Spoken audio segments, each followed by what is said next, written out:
বিষয়বস্তু কোনো সাপো নহয়, খেলো নহয়, অন্যান্য বিষয়ো নহয়। এখন চিনাকি ঠাই, কিন্তু এজন প্ৰচাৰ বিমুখী প্ৰখ্যাত নহয় অখ্যাত এজন লোক, যাক আমি চিনাকি কৰি দিছোঁ। তেনেকুৱা এটা ভিডিঅ' প্ৰস্তুত কৰিব বিচাৰিছোঁ, যাৰ অসম আন্দোলনৰ অন্যতম এটা অৱদান আছিল। তেনেকুৱা এজন ব্যক্তিৰ ঘৰত আহি উপস্থিত হৈছোঁ, যি প্ৰচাৰ বিমুখী। এই বৰহাট আপোনালোকৰ গাঁওখন চুতীয়াকাৰী গাঁও, চুতীয়াকাৰী গাঁৱৰ শ্ৰদ্ধেয় শ্ৰীযুত হীৰা গগৈদেৱৰ ঘৰলৈ উপস্থিত। শ্ৰীযুত হীৰা গগৈদেৱ, নমস্কাৰ। তাৰপিছত হীৰা গগৈদেৱৰ ভাতৃ, আপোনাৰ নামটো নগেন গগৈ। আমি এতিয়া হীৰা গগৈৰ ঘৰত আমি উপস্থিত হৈছোঁ। গতিকে হীৰা গগৈদেৱৰ বিষয়ে মই দুআষাৰ কথা খুব চমুকৈ ক'ব বিচাৰিছোঁ। আপোনালোকে নিশ্চয় জানে যে অসম আন্দোলন, যিটো বিদেশী ক্ষেত্ৰ আন্দোলন, 1979 চনত আৰম্ভ হৈছিল। গতিকে 1979 চনৰ পৰা 1985 চনলৈকে সেই আন্দোলনটো 6 বছৰীয়া আন্দোলন আছিল। তাৰ মাজতে জুয়ে পুৰা তিৰাশী বুলি কোৱা হয়। গতিকে এই বিদেশী ক্ষেত্ৰ আন্দোলনত বিভিন্নজন আমাৰ অসমৰ সন্তান সেইটো সময়ত শ্বহীদ হৈছিল, কিছুমান নিৰ্যাতিত হৈছিল, কিছুমান স্থায়ীভাৱে পংগু হৈ গৈছিল, জীৱনটো আধাতে শেষ হৈ গৈছিল। গতিকে তেনেকুৱা এটা বিভিন্ন পৰিস্থিতিৰ মাজত অসম আন্দোলন পাৰ হৈ গৈছিল। আমাৰ অসমৰ বহু প্ৰজন্ম সেইটো সময়ত নাইকিয়া হৈ গৈছিল, কিছুমান চিৰ পংগুত্ব আকোৱালি ল'ব লগা হৈছিল। তেনেকুৱা এটা পৰিৱেশত আমি এজন ব্যক্তিয়ে হীৰা গগৈদেৱ আপুনি 1979 চনৰ যিটো ছাত্ৰ আন্দোলন, তাত আপুনি ওতঃপ্ৰোতভাৱে জড়িত আছিল। গতিকে আপোনাৰ দেউতাৰ নাম খদেশ্বৰ গগৈ। খদেশ্বৰ গগৈ যি 8জন সন্তান আছিল, গতিকে তাৰ ভিতৰত আপুনি চাগে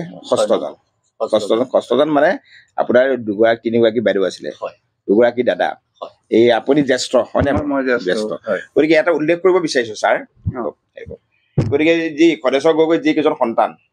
এই গোটেইকেইজন পিতৃ মাতৃৰ লগতে সন্তান সকলোৱে সেইখন অসম আন্দোলনত সকলোৱে অংশগ্ৰহণ কৰিছিল, সক্ৰিয়ভাৱে অংশগ্ৰহণ কৰিছিল। তাত অন্যতম এগৰাকী হীৰা গগৈ। গতিকে প্ৰচাৰ মাধ্যমত কেতিয়াবা হীৰা গগৈ নাম হিয়া বুলি কোনোবাই প্ৰচাৰ কৰিছে, হিয়াধৰ বুলি কৈছে, হয়নে বাৰু? প্ৰকৃততে হিয়া নহয়, হিয়াধৰ নহয়, তেখেত প্ৰকৃততে হীৰা গগৈ, যাক ইংৰাজীকৈ যিটো কয় ডায়মণ্ড। গতিকে তেখেতে সেই হীৰা। গতিকে অসম আন্দোলনৰ অন্যতম সেই সময়ত বৰহাট চুতীয়াকাৰী গাঁৱৰ এগৰাকী হীৰা, ডায়মণ্ড। গতিকে আপুনি ওতঃপ্ৰোতভাৱে জড়িত আছিল সেয়া ছাত্ৰ আন্দোলনত, বিদেশী ক্ষেত্ৰ আন্দোলনত। গতিকে আপুনি কেতিয়াৰ পৰা আপুনি এই আন্দোলন অংশগ্ৰহণ কৰিছিলে, উল্লেখ কৰিব পাৰিব নেকি বাৰু? মই মেট্ৰিক পাছ কৰাৰ আগতে 79 পৰাই আন্দোলনত জঁপিয়াই পৰিছিলোঁ। যেতিয়া মই 81 নাওৰ মহাবিদ্যালয়ত যেতিয়া উচ্চ শিক্ষা পঢ়িবলৈ যাওঁ, তেতিয়াৰ পৰাই মই নাওৰ আঞ্চলিক ছাত্ৰ সন্থাৰ বিষয়বাবৰ লগত চাহ-চিনাকি হওঁ। তেওঁলোকৰ লগতে মই অসম আন্দোলনটো কৰিবৰ কাৰণে বদ্ধপৰিকৰ হওঁ। আৰু তাৰপিছতে তেওঁলোকে মোক 2টা বিষয়বাব দিছিলে, এটা প্ৰচাৰ বিভাগৰ দিছিলে, আৰু আপোনাৰ 83 চনৰ পিছতে মোক তেওঁলোকে সেই প্ৰচাৰ বিভাগৰ পদৰ পৰা আকৌ আপোনাৰ বিত্ত সম্পাদক পদলৈ উন্নতি কৰিছিল। যিখন নামৰূপ আঞ্চলিক ছাত্ৰ সন্থা আছে, তাৰ আপুনি বিত্ত সম্পাদকৰ দায়িত্ব গ্ৰহণ কৰিছে। আৰু বিত্ত সম্পাদকৰ দায়িত্ব গ্ৰহণ কৰি আপুনি যিটো বিদেশী ক্ষেত্ৰ আন্দোলন, তাত আপুনি একেবাৰে সক্ৰিয়ভাৱে অংশগ্ৰহণ কৰিছে। গতিকে আপুনি এই ছাত্ৰ সন্থাৰ নামৰূপ ভাষাৰ আপুনি দায়িত্ববান কৰি আপুনি নিৰ্যাতিত হ'ল, হয়নে বাৰু? যিটো মই কৈছো, পুনৰ কৈছো, এই হীৰা গগৈ, হীৰা নহয় হীৰা গগৈ, গতিকে যি ডায়মণ্ড বুলি কোৱা হয়। গতিকে এই ডায়মণ্ড, এই হীৰা,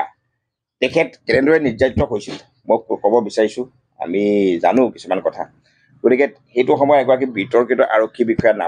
নাম উল্লেখ কৰিলে ভাল নহ'ব, নাম উল্লেখ নকৰোঁ। গতিকে তেখেতক অতি আপোনাৰ নিষ্ঠুৰভাৱে নিৰ্যাতিত কৰিছিলে। গতিকে তেখেত স্থায়ীভাৱে পংগুত্বক আঁকোৱালি ল'বলগীয়া হ'ল। 2টা ভৰি তেওঁ ভাঙি দিছিলে। আপোনাৰ কঁকালো চাগে ভাঙি দিছিলে। গতিকে তেখেতে এতিয়া এই 40 বছৰৰ বিছনাখন দেখুৱাওক ছাৰ। এই বিছনাখনত তেওঁ শয্যাশায়ী হৈ আছে। আমি উঠাই পেলাই দিছো, গতিকে তাত তেখেতে এই চকীখন এতিয়া বহিছে, তাক দাঙি আনি তেখেতক বহাই দিয়া হৈছে, আকৌ তাত শুৱাই দিয়ে। গতিকে 40 বছৰৰ বিছনাখনত তেওঁ শুই আছে। গতিকে তেওঁ বিবাহ হ'ল, কিন্তু তেওঁ নিঃসন্তান। তেওঁৰ বাইদেউ আছে, বাইদেউ আহক। গতিকে আমি বাইদেউ মানে খুৰী বুলি কৈছোঁ বাৰু। আপুনি ইয়াতে বহক অকণমান। গতিকে আমি আপোনাৰ নামটো জানিব বিচাৰোঁ। হয়, নিৰুপমা গগৈ। গতিকে এয়া তেখেত হীৰা গগৈ, তেখেত এগৰাকী, তেখেত আপোনাৰ সহধৰ্মিনী। গতিকে আপোনালোকৰ বিবাহ হ'ল, হয় নাই? বিবাহ হোৱাৰ পিছত আপুনি নিঃসন্তান হিচাপে থাকিলে, বা কিবা মাজত কিবা হ'ল যদিও আমি উল্লেখ কৰিব বিচৰা নাই। গতিকে নিঃসন্তানভাৱে, নিঃসংগভাৱে এই ঘৰটো এটা জৰাজীৰ্ণ ঘৰ, জৰাজীৰ্ণ ঘৰ চা ঘৰটো পৰিৱেশ অকণমান দেখুৱাই দিয়ক এইফালে জৰাজীৰ্ণ ঘৰটো তেখেতসকল সোমাই আছে পানী পৰা ঘৰ গতিকে যি পাৰিছিলে সেইটো সময়ত অকণমান গাত জোৰ আছিলে সেই শক্তিয়ে এই ঘৰটো নিৰ্মাণ কৰি সোমাবলৈহে পালে কিন্তু তাৰপিছত তেওঁ শাৰীৰিকভাৱে একেবাৰে অৱস হৈ পৰিল ছাৰ হ'ব শাৰীৰিকভাৱে অৱস হৈ পৰিল আপুনি হয় সেই সময়ত মোক ধ্ৰুৱ শইকীয়া তেওঁ সহায় কৰিছিলে তেওঁ অল আছাম ষ্টুডেণ্ট ইউনিয়নৰ সাংগঠনিক সম্পাদক আছিলে আৰু 83 পৰা তেওঁ নাওবগা আঞ্চলিক ছাত্ৰৰ প্ৰেচিডেণ্ট হ'ল প্ৰেচিডেণ্ট হোৱাৰ পিছত আমাৰ সৈতে ইমানেই ধুনীয়াকৈ কামবোৰ আমি আগুৱাই লৈ গৈছিলোঁ কিন্তু পুলিচৰ ৰোষত পৰোঁ বুলি বহুত ল'ৰাক আমি লুকুৱাই পঠাইছিলোঁ তোমালোকে এইফালে আহিব নালাগে তোমালোকে আঁতৰি যোৱাচোন তোমালোকক ধৰিব পুলিচে পিয়াপি ধৰিছে চিয়াপিয়ে পিয়াপি ধৰিছিলে ঠিক তেনেকৈ বহু ল'ৰা আঁতৰি গৈছিলে হেৰিৰ পৰা সংসাৰ পৰা আঁতৰি যোৱা নহয় কিন্তু তেওঁলোকে লুকাবলৈ বাধ্য হৈছিল কিছুমান জেগাত আৰু বনিৰাজ খোৱা গুৱাহাটীলৈ পঢ়িবলৈ গ'লগৈ ইউনিভাৰ্চিটি পাছ কৰাৰ পিছত পৰাগজ্যোতি বৰুৱা ডিব্ৰুগড় কানুৰ কলেজলৈ গ'লগৈ পঢ়িবৰ কাৰণে তাৰপিছত শ্যামল বৰুৱাও গুৱাহাটীলৈ গ'ল আপোনাৰ অৰূপ বৰুৱাও আঁতৰি গ'ল পঢ়ি শুনে তাৰপৰা প্ৰবোধ বৰুৱাও এনেকৈ বহুকেইজন আমাৰ সহকৰ্মী সতীৰ্থ যেতিয়া পৰীক্ষা পাছ কৰি পিনে আঁতৰি গ'ল পঢ়িবৰ কাৰণে উচ্চ শিক্ষা ল'বৰ কাৰণে গুৱাহাটীলৈ গ'ল কিছুমান যোৰহাট কেইজনমান আপোনাৰ কানুৰ কলেজলৈ গ'ল তেতিয়া আমাৰ অকলশৰীয়া হৈ পৰিলোঁ আমি সৰু ল'ৰাবিলাকক লগত লৈ আমি সংগঠনটো চলাবলগীয়া হৈছিলে কাছুৰ কাৰ্যসূচীবিলাক আমি যিকোনো প্ৰকাৰে আমি মানে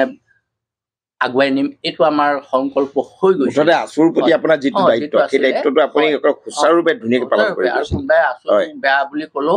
আমাৰ খুব দুখ লাগিছিল আমি তেওঁলোকৰ টকাটকি কৈছিলোঁ আছুক বেয়া কৰিব যিটো সংগঠন নেতৃত্বত জাতি ৰক্ষা মানে নিজৰ জাতিটোৰ ৰক্ষা কৰিবৰ কাৰণে আগবাঢ়ি অহা হৈছিল বা আমিও জাতীয়তাবাদী ভাল পাওঁ নিজৰ জাতিক ভাল পাওঁ প্ৰতিজন অসমীয়া এইটো আমাৰ ওলাই আহিছিল সেইকাৰণে অস্তিত্ব ৰক্ষা আন্দোলন এইটো তেওঁলোকে ওলাই আহিছে আমি তেওঁলোকক আদৰি ক'ত কেনেধৰণে আগবাঢ়িব লাগিব আজি পিকেটিং ক'ত আছে ক'ত সত্যাগ্ৰহ আছে ক'ত আজি আপোনাৰ অৱৰোধ আছে ক'ত ৰেল অৱৰোধ আছে ক'ত আপোনাৰ পথ বন্ধ আছে ক'ত জোৰ লৈ প্ৰচেছন হ'বলা সেইবিলাক আমি কৰি থাকোঁতে আমাৰ সময়বিলাক হঠাতে আমাৰ পাৰ হৈ গৈছিলে ইফালে আকৌ আপোনাৰ পুলিচ CRP ভয় থাকেই খোৱা বোৱা শান্তি নাথাকেই এইটো কথা আমি জানিব পাৰিলো এতিয়া অসমৰ ইতিহাসত এইটো কথা সেই আন্দোলনটো কেনেকৈ হৈছিল কিন্তু এটা কথা জানিব লাগিব আপোনাৰ পৰা যে আপুনি আন্দোলনত অংশগ্ৰহণ কৰি সক্ৰিয়ভাৱে অংশগ্ৰহণ কৰি আপোনালোকে পুলিচ মিলিটাৰী চৰকাৰৰ ৰোষৰ বলি হৈছিল গতিকে আপুনি জেললৈও যাবলগীয়া হৈছিল জেলত আপুনি কিমান চনত গৈছিলে কিমান দিন আপুনি থাকিবলগীয়া হ'ল জেলত আপোনাৰ ডেৰ মাহ আপোনাৰ 83 পিছত গৈছিল প্ৰায় এমাহ থাকিবলগীয়া জুয়ে পুৰা 83 বুলি কোৱা হয় এতিয়া অবৈধ নিৰ্বাচন হৈছিল অসমত মানে হিতেশ্বৰ শইকীয়াৰ নেতৃত্বত যিখন অবৈধ চৰকাৰ গঠন হৈছিল বুলি কোৱা হয় তাতকৈ বেছি নিৰ্যাতিত তেতিয়াই হৈছিলে তেতিয়া বেছি হৈছিল অসমৰ ছাত্ৰ আন্দোলনৰ প্ৰথমজন শ্বহীদ হৈছিলে খগেশ্বৰ তালুকদাৰ ভৱানীপুৰত গতিকে সেই আন্দোলনত নিৰ্বাচনত প্ৰতিহত কৰিবলৈ নিৰ্বাচন যিটো বৰ্জন কৰিছিলে গতিকে বেগম আবিদা আহমেদৰ যিটো আছিলে আপোনাৰ যি নমিনেশ্যন দিবলৈ গৈছে নমিনেশ্যন বাধা দিবলৈ যাওঁতে খগেশ্বৰ তালুকদাৰ পুলিচৰ গুলীত CRP গুলীত নিহত হৈছিল গতিকে এইখন তেখেতৰ এখন প্ৰমাণ পত্ৰ যিটো সময়ত দলিল হয়নে বাৰু ভালকৈ চাহ দেখুৱাই দিয়ক আমি দেখুৱাইছোঁ কিছুমান কাগজ এখন আপোনাৰ হেৰি কাগজ আছিলে জেলৰ গতিকে জেলত থকাটো প্ৰমাণ আন্দোলনকাৰী হিচাপে জেলত থকা এখন প্ৰমাণ দস্তাবেজবিলাক আমি দেখুৱাব বিচাৰিছোঁ গতিকে এখন এখন অসম চৰকাৰৰ পৰা দিলে অসম চৰকাৰে প্ৰদান কৰা মানে হেৰি বুলি আপোনাৰ নিৰ্যাতিত পইচা প্ৰাপ্যটো পাব লাগে বুলি বিশেষকৈ অসমত পৰৱৰ্তী কালত যিসকল নিৰ্যাতিত আছিলে অসম আন্দোলনৰ তেখেতসকলক পেঞ্চন বা তৎকালীন সাহায্য বা কিছুমানক নিযুক্তি দিয়াও ব্যৱস্থা কৰিছে যাৰ আচলতে হেৰি আছিলে আপোনাৰ শিক্ষাগত অৰ্হতা আছিলে তেওঁলোকক নিযুক্তি পৰ্যন্ত দিলে যাৰ নাই তেওঁলোকক এককালীন সাহায্য দিলে সংস্থাপন দিলে মোৰ বিশ্বাস এটা হয় এনেধৰণৰ প্ৰমাণ পত্ৰ হয়তো সেই নিৰ্যাতিতসকলেও নাই পোৱা সেইটো মানে গতিকে এতিয়া আমি অন্য এটা প্ৰসংগলৈ ঘূৰি আহিছোঁ যিটো লৈছোঁ আমি এতিয়া প্ৰমাণ পত্ৰবিলাক লৈছোঁ গতিকে এইটো আপোনাৰ কথাটো এতিয়া সুধিব বিচাৰিছোঁ এনেদৰে গতিকে এই প্ৰসংগটো এতিয়া আপুনি যিটো অৱস্থাত আছে যিটো ঘৰত আছে ছাৰ দাইদেউ আপুনি যিটো অৱস্থা জৰাজীৰ্ণ ঘৰত আছে আপুনি চৰকাৰৰ সাহায্য যিহেতু ঘোষণা কৰিছিলে আৰ্থিক সাহায্য আপোনাৰ পেঞ্চন হয় নাই বাৰু তেতিয়াই অংকিত কৰা 83 চনত আপুনি অংকিত কৰা এখন অংকিত কৰাই থৈ দিছিলোঁ তেতিয়া দিনত 83 চনত অংকন কৰা এখন হয় চনটো লিখি থৈছোঁ মই নামৰূপ আঞ্চলিক ছাত্ৰ সন্থা অংকিত 1983 চন তেখেতে অংকন কৰা সেইটো সময়ৰ অতীতক নেযাবা পাহৰি শ্বহীদৰ আত্মা সঘনে ৰিঙিয়াই আইৰ মুখলৈ চোৱা বুলেটৰ প্ৰত্যুত্তৰ বেলেটেৰে দিয়ক তাৰমানে নিৰ্বাচন সেইকাৰণে এজিপি চৰকাৰ গঠন কৰা হ'ল পাছত আকৌ এই চৰকাৰ গঠন কৰিলে এজিপি হয় হয় হয় এইটো আপোনাৰ আমি যিটো মুক্তিৰ বাট দেখিছিলো হয় নাই বাৰু নিজৰ জাতিক নিজে শাসন কৰাৰ সপোন দেখিছিলো গতিকে সপোনটো পূৰণ হ'ল চৰকাৰ নিজে গঠন কৰিলো কিন্তু আমাৰ দাবীবিলাক পূৰণ হ'ল জানো পূৰণ নহ'ল গতিকে আপুনি ক'ব মই নকওঁ আপুনি ক'ব পূৰণ হ'ল জানো নহ'ল জানো চব আপোনাৰ 1971 চনৰ পিছত অহাখিনি যাব লাগিব বুলি ক'লে সেই বিদেশীও নগ'লে এজনো 2014 চন ধৰিলে এতিয়া আপোনাৰ বিদেশী ক'ত যাব নাযায় আমাৰ অসমীয়াখিনিকহে নিব লাগিব বাহিৰত এতিয়া বিদেশী স্বদেশী একাকাৰ চব একাকাৰ হৈ গ'ল যাবলগীয়া বিদেশী নাই নহয় এতিয়া ধৰি লওক তাৰপিছত এইটো বাৰু কথা বাদ দিলো বাৰু এইখিনি ইয়াৰ বিতৰ্কিত বিষয় এতিয়াও চলি আছে চৰ্চা হৈছে গতিকে আপুনি বৃহৎ নিৰ্যাতিতসকলক কিছুমানক দিলে আপোনাৰ সংস্থাপন যাৰ নিম্নতম উপযুক্ত অৰ্হতা আছিলে আপোনাৰ হয়তো অৰ্হতা কমো হ'ব পাৰে আপুনি যিহেতু কলেজলৈ গৈ মেট্ৰিক পাছ কৰিলে আপুনি মেট্ৰিক পাছ হিচাপে সেইখিনি চাকৰি পালেহেঁতেন আপোনাক নিদিলে আপুনি এপ্লাই নকৰিলে নিবিচাৰিলে ভদ্ৰেশ্বৰ বুঢ়াগোহাঁই অঞ্চললৈ গৈছিল প্ৰথম MLA হৈছিল কিন্তু তেখেতে মোক এটা কথা খুব বেলেগ ধৰণে কৰিলে মোৰ অন্তৰত সাঁচ বাঢ়ি গ'ল যে তুমি ক'ত নামপুৰত আন্দোলন কৰিছিলা মই ক'লো মই বোলো পঢ়া সূত্ৰে মই নামপুৰত মহাবিদ্যালয় ল'লো আৰু গতিকে নামপুৰ আঞ্চলিক ছাত্ৰ সন্থাৰ অধীনতে মই আন্দোলন কৰিছোঁ বোলো গোটেই 6 বছৰ তেতিয়া তেওঁ মোক ক'লে যে বৰহাটৰ ল'ৰা নামৰূপত আন্দোলন কৰিছে সেইটোৱে মোৰ দুখ হ'ল আপোনাৰ অপৰাধ সেইটোৱে মোৰ বৰ ডাঙৰ অপৰাধ কৰিলো গোটেই অসমখন নিজৰ ঘৰ নহয় জন্ম ঘৰটোহে নিজৰ গাঁওখনে ঘৰ নেকি তেখেতে তেনেকুৱা এটা বুজালে সেইটো আজি মই এই ধৰণে থাকিবলগীয়া নহ'ল গতিকে তেখেতৰ সেইটো ভুল চিন্তাধাৰা আছিলে বহুত বেয়া চিন্তা কৰি দিলে গতিকে আপুনি বঞ্চিত হ'ল আপুনি এটা উপযুক্ত অৰ্হতা থকাৰ পিছতো চাকৰি এটাৰ পৰা বঞ্চিত হ'ল কিন্তু এতিয়া কিছুমান কমচে কম 125 জন মানে গুৱাহাটীত সংস্থাপিত হ'ল 126 জনে গুৱাহাটীত সংস্থাপিত হ'ল তেওঁলোকে এককালীন সাহায্য পালে মাটিও পাইছে মানে ঘৰো পাইছে তাৰ বিপৰীতে সেই হীৰা গগৈ বৰহাটৰ এগৰাকী আন্দোলনকাৰী নামৰূপত কৰিব পাৰে তেওঁ নামৰূপ হওক গুৱাহাটী হওক শিলচৰ হওক অসমীয়া বৰহাটে হওক চিন্তাকাৰী হওক গতিকে সেই পকে আপুনি কিবা এটা পাব লাগিছিলে গতিকে আপোনাৰ গোটেই ঘৰখনে আন্দোলনত জঁপিয়াই পৰিছিলে কিন্তু বাকী সকলো নিৰ্যাতিত কমকৈ আপুনি হৈছিলে চাগে হয় নাই গতিকে আনন্দ গগৈ আমাৰ তেখেতেও নিৰ্যাতিত হৈছিলে প্ৰতিজনে নিৰ্যাতিত হৈছিল আপোনাৰ যিটো মাত্ৰাটো অধিক আছিলে গতিকে আপোনাৰ দুটা ভৰি ভাঙি দিলে কঁকাল ভাঙি দিলে এতিয়া আপুনি অৱস বিচনাত 40 বছৰে আপুনি পৰি আছে চাবলৈ নাই হয় নাই গতিকে প্ৰত্যেকৰ নিজৰ নিজৰ পৰিয়াল আছে হয় নাই আপুনিতো তথাপিতো নিজৰ ভৰিৰ ওপৰত নিজে কঁকাল নিজে থিয় হ'ব নোৱাৰিলে নিজক কেতিয়াও সুস্থ বুলি ভবা নাযায় তথাপিতো আপুনি ন্যূনতম যিটো পাব লাগিছিলে এতিয়া মই চৰকাৰক এতিয়া অনুৰোধ জনাইছো গতিকে লগতে আমাৰ বৰ্তমান পিতামহ বুলি কোৱা হয়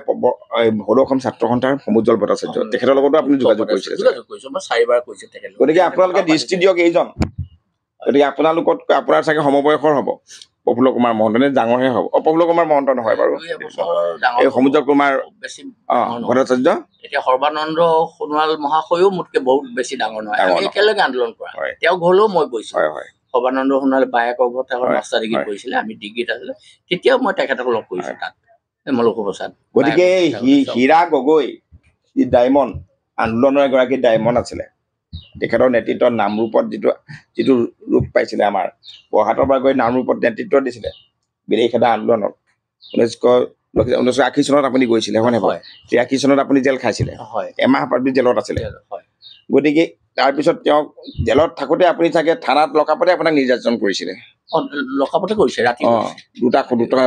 ভাঙি দিলে কঁকাল আপোনাৰ ভাঙি দিলে হয়নে বাৰু গতিকে তাৰপিছত আপোনাৰ যিটো ঘূৰি আহি কিছুদিনৰ পিছত আপুনি যিটো শয্যাশায়ী হ'ল সেই শয্যাশায়ী আপুনি হৈ আছে এতিয়াও ধৰি উঠিব পৰা নাই গতিকে আপোনাৰ এটা বয়স নাই ধৰি উঠিবলৈ ডেকা হ'বলৈ কিন্তু আপোনাক ন্যূনতম সাহায্যটো প্ৰয়োজন অন্যবিলাকে নেপালে বেলেগ কথা সকলোৱে পাইছে তাৰ মাজত আপুনি সেইকাৰণে আমি এতিয়া বিচাৰিবলৈ বাধ্য হৈছো আপুনি বঞ্চিত হ'ব কিয় বিশেষকৈ আপোনাৰ ধনে জনে সকলো থকা হ'লে ঘৰ বাৰী সকলো থকালে আপুনি নিবিচাৰিলেহেঁতেন আপুনি ভুক্তভোগী তেওঁলোকে হয় আপোনাৰ কঁকাল নভগা হ'লে আপোনাৰ ভৰিকেইটা নভগা হ'লে আপুনি নিজে কাৰোবাৰ এইবিলাক নিবিচাৰিলেহেঁতেন গতিকে আপোনাক প্ৰয়োজন হৈছে গতিকে চৰকাৰে আমাৰ সমুজ্জ্বল কুমাৰ ভট্টাচাৰ্য লগতে ছাত্ৰ সন্থাৰ তৰফৰ পৰা বৰ্তমান যিসকলে নেতৃত্ব দিছে এই হীৰা গগৈ বৰহাট চুতীয়াকাৰীৰ বাসিন্দা তেখেতলৈ দৃষ্টি দিয়ক তেখেতক সহায় কৰক মোৰ ফালৰ পৰা অনুৰোধ জনাইছো আমি সমালোচনা গালি পৰা নাই সমালোচনা কৰা নাই গতিকে কিবা এটা পাকচকত পৰি থাকি যাব পাৰে পাহৰি যাব পাৰে গতিকে তেখেতক পুনৰ তেখেতৰ কাগজ পত্ৰবিলাক সকলো আছে পুনৰ কৈছো তেখেতৰ আন্দোলন নথিপত্ৰ জেল খোৱা নথিপত্ৰ এইখন জেল খোৱা নথিপত্ৰ জেলত এমাহ থকাৰ প্ৰমাণ সেইটো সময়ৰ গতিকে ইয়াত 1983 চন লিখাই আছে হয়নে বাৰু গতিকে ইয়াত লিখা আছে মে 9 কিমান মে আছিলে 15 বছৰ আছিলে 1985 চন 85 চন 83 চন 85 চন তাৰ পৰা প্ৰমাণপত্ৰখন দীঘলীয়াকৈ থাকিলে যে গতিকে এই হীৰা গগৈ দৃষ্টি দিয়ক তেখেতক সহায় কৰক তেখেতে কোনো বেছি বিচৰা নাই হয় আপোনাক ট্ৰিটমেণ্টটো পাবৰ কাৰণে মানে পইচাৰ অভাৱ আপুনি হয়তো ট্ৰিটমেণ্টটো পালে কিজান এতিয়াও ভাল হ'ব পাৰে কিছু উন্নতি হ'ব পাৰে এইফালে খুৰী আছে গতিকে তেখেতে আপোনাৰ এতিয়া সম্বল হয়নে বাৰু তেখেতক আপুনি চোৱা চিতা কৰিবলগীয়া হৈছে যাব নোৱাৰে গতিকে আপুনি অলপ টকা পইচা হ'লে কিবা এটা পালে তেখেতৰ ট্ৰিটমেণ্টটো কৰিবলৈ অন্ততঃ যিটো সান্তনা এটা লাভ কৰিলেহেঁতেন যে চিকিৎসা কৰিছো ভাল হৈছে ভাল নহ'লেও কিবা এটা কৰিলে ভাল কিন্তু এতিয়ালৈকে চিকিৎসা কৰিবলৈ আপোনালোকৰ টকা পইচা নাই এতিয়া গতিকে ঘৰৰ বাকীবিলাকতো আছে সহায় কৰিব হয় নে প্ৰত্যেকৰ নিজৰ নিজৰ পৰিয়াল আছে কিমান কৰিব তেখেতসকলৰ অৱস্থা তথৈ বছৰ তেখেতসকলৰ অৱস্থা তথৈ বছৰ আৰু আজি 40 বছৰ পইচা দিয়ে আছে সদায়তো সেইটো সম্ভৱো নহয় আৰু মোৰ পইচাটো আহি গ'লে অন্ততঃ কিছু লাঘৱ হ'ব বুলি ভাবিছো আৰু তেওঁলোকে এইটো সুবিধা কৰক তাৰ পৰা দ্বিতীয়টো চিকিৎসাৰ কাৰণেও সুবিধা কৰক চিকিৎসা আৰু মুক্ত এনেকৈ থাকিবলৈ দিব নোৱাৰে মই ৰিক্ত হ'ব নিবিচাৰোঁ কাৰণ অকণমান আৰাম পালে মোৰ নিজৰে ভাল লাগিব কিন্তু এতিয়াতো মোৰ সেইটো একেবাৰে নাই কাৰণ কেলৈ খোজেই গাব নোৱাৰো কালি আমি দুইটা ইয়াতে বাগিছে এওঁ মোক ধৰিলে এই দিয়া ক'লো এওঁ ধৰি পাৰিম বুলি ভাবিলে এওঁ তলত পৰিলে মই তাই ওপৰত পৰিলেহে দৰ্জাখনতে পৰিছে ডিঙি পিকা হৈ গ'ল ওপৰত নপৰা হ'লে আপোনাৰ অৱস্থাও বেয়া হৈ গ'ল এনেকুৱা অৱস্থা হৈছে গতিকে পুনৰ কৈছো অনুৰোধ জনাইছো চৰকাৰ তথা আমাৰ সদৌ অসম ছাত্ৰ সন্থাৰ যিসকল বিষয়ববী আছে আমাৰ পিতামহ স্বৰূপ ডক্টৰ সমুজ্জ্বল কুমাৰ ভট্টাচাৰ্য আপোনালোকে চকু দিয়ক এইজন হীৰা গগৈ যি আপোনাৰ ডায়মণ্ড প্ৰকৃতিৰে অসম আন্দোলনত তেখেতে সক্ৰিয় অংশগ্ৰহণ গোটেই পৰিয়ালটোৱে অংশগ্ৰহণ কৰিছিলে আপোনালোকৰ আছিলে মুঠতে 8 জন গোটেই 8 জন হয় নাই পুৰুষ মানে 7 জন গতিকে আপোনালোকৰ বাইদেউসকলো আমাৰ হিৰণ্য বাইদেউ আন্দোলন কৰিছিলে গতিকে আনন্দ ছাৰো আপুনিও অংশগ্ৰহণ কৰিছিলে অসম আন্দোলনত গতিকে আপুনি জ্যেষ্ঠ ভাতৃ গতিকে তেখেতে কাণে অলপ কম শুনে হয় নাই গতিকে এই পৰিয়াল গোটেই পৰিয়ালটোৱে দুখীয়া পৰিয়াল সংস্থাপনবিহীন পৰিয়াল বুলি কৈছো গতিকে তেখেতে বাকীসকলে মাত্ৰ খুজি খাই আছে কিবা এটা কৰি খাইছে হয় নাই খুটি খাই আছে মাত্ৰ কাৰো বিশেষ সম্পত্তি নাই গতিকে এইজন হীৰা গগৈ দৃষ্টি দিয়ক সুদৃষ্টি দিয়ক তেখেতৰ যি পাব লগা নিৰ্যাতিত হিচাপে অসম আন্দোলনত গতিকে নিৰ্যাতিত নিপীড়িত হিচাপে তেখেতে চাকৰি নহয় অন্ততঃ যিটো পাব লাগে পেঞ্চন বা যিটো ক্ষতিপূৰণ এককালীন সাহায্য হয় নাই বাৰু আপোনাক অতিকে প্ৰয়োজন হৈছে গতিকে তেখেতক সহায় কৰিবলৈ অনুৰোধ জনাইছো গতিকে ইয়াৰ লগতে মোৰ লগত কেমেৰামেন আছে গতিকে মই অজয় একটা ছাৰ তেখেতক দুআষাৰ সংযোগ কৰোঁ তেখেতে ইংৰাজীত ক'ব গতিকে সংযোগ কৰিবলৈ মই অনুৰোধ জনাইছো আহক এতিয়া পুনৰ ক'ব please sir some treat your minds for them. So, good morning, everybody. So today, really, this matter is a matter to be. It's a very sorrowful matter. So, after 40 years of struggle, even nothing has been, compensated. So he has, with all these documents, which the government has to take. Importance. So I request the government that they should have pity on this person as he is helpless. His condition is day by day decreasing from bad to worse. And there is no one to support. There are several brothers, but everyone has their own families, own children to look after. Therefore, whatever compensation is there or whatever pension is there, government should pay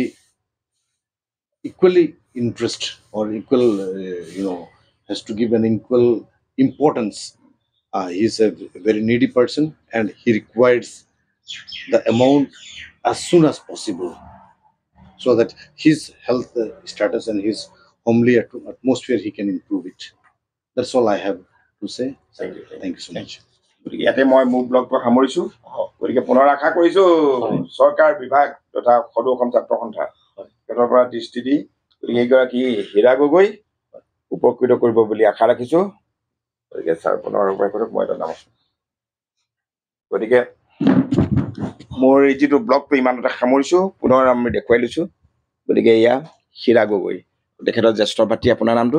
Nagen Gogoi আপুনি খুৰী আপোনাৰ নামটো হীৰা গগৈ সহধৰ্মিনী লগতে ওচৰতে ভতিজা আছে ভতিজা ইমানতে ব্লগটো সামৰিছোঁ ধন্যবাদ